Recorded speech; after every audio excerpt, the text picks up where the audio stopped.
Hi అండి. అందరికీ నమస్కారం. Welcome to my channel. ఈ వీడియోలో రిటైర్డ్ ఉద్యోగులకు పండుగ కానుక అండి. జూలై 1న చెల్లింపులు అంటూ అప్డేట్ రావడం జరిగింది. దీనికి సంబంధించిన పూర్తి సమాచారాన్ని ఈ వీడియోలో తెలుసుకుందాము. వీడియో అయితే ఎక్కడే గాని స్కిప్ చేయకుండా ఎండ్ వరకు చూసేయండి. అప్పుడే ఇన్ఫర్మేషన్ పూర్తిగా అర్థమవుతుంది.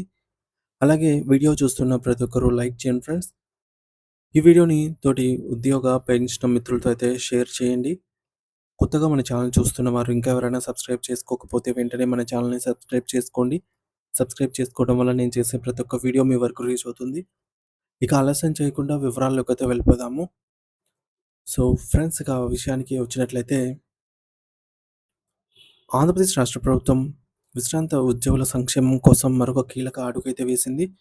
రాష్ట్ర బడ్జెట్‌లో దాదాపు 10-15% నిధులను కేవలం పెన్షనర్లకు మరియు పెన్షన్లు మరియు రిటైర్మెంట్ ప్రయోజనాల కోసమే కేటాయిస్తున్నట్టు ప్రభుత్వం వెల్లడించింది.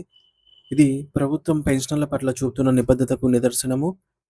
పెన్షనర్లకు సేవలను మరింత సులభతరం చేసేందుకు మరియు జాప్యాన్ని తగ్గించేందుకు CP, CPP centralised pension processing అనేటటువంటి సరికొత్త విధానాన్ని ప్రవేశపెట్టారు.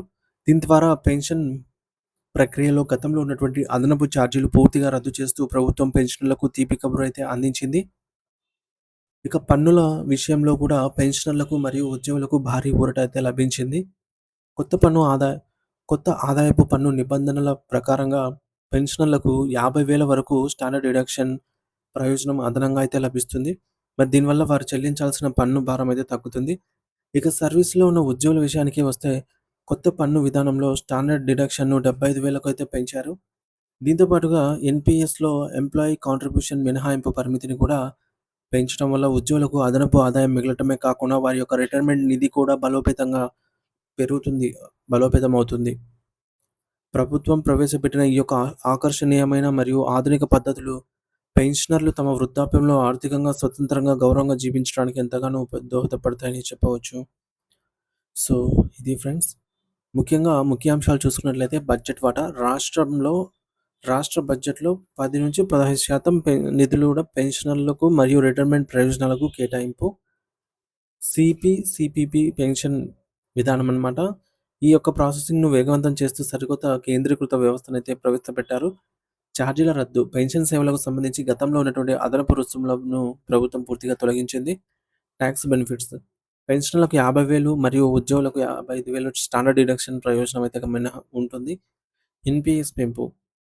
ఎన్‌పీఎస్ కాంట్రిబ్యూషన్ మినహాయింపుల ద్వారా ఉద్యోగులకు ఆర్థిక లబ్ధి అనేది చేకూరుతుంది. ఆర్థిక భరోసా. మారుతున్న ఆర్థిక పరిస్థితులకు అనుగుణంగా రిటైర్డ్ ఉద్యోగుల కొనుగోలు శక్తిని కాపాడేలాగా ఈ నిర్ణయాలైతే ఉన్నాయి. ఆంధ్రప్రదేశ్ ప్రభుత్వం పెన్షనర్ల కోసం ఇటువంటి సిపిపి వంటి ఆధునిక పద్ధతులను ప్రవేశపెట్టడమే కాకుండా ఆదాయపు పన్ను రాయితీలను, స్టాండర్డ్ డిడక్షన్‌ను భారీగా అయితే పెంచింది.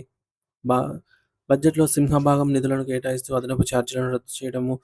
దీని ద్వారా విశ్రాంత ఉద్యోగులకు ఆర్థికంగా మరియు పరిపాలన పరంగా పెద్ద ఊరటైతే లభించింది. ఈ యొక్క నిర్ణయాలు అటు సర్వీస్‌లో ఉన్నవారికి, ఇటు రిటైర్ అయిన వారికి భవిష్యత్తుపై ధీమాను అయితే కలిగిస్తూ ఉన్నాయని చెప్పవచ్చు.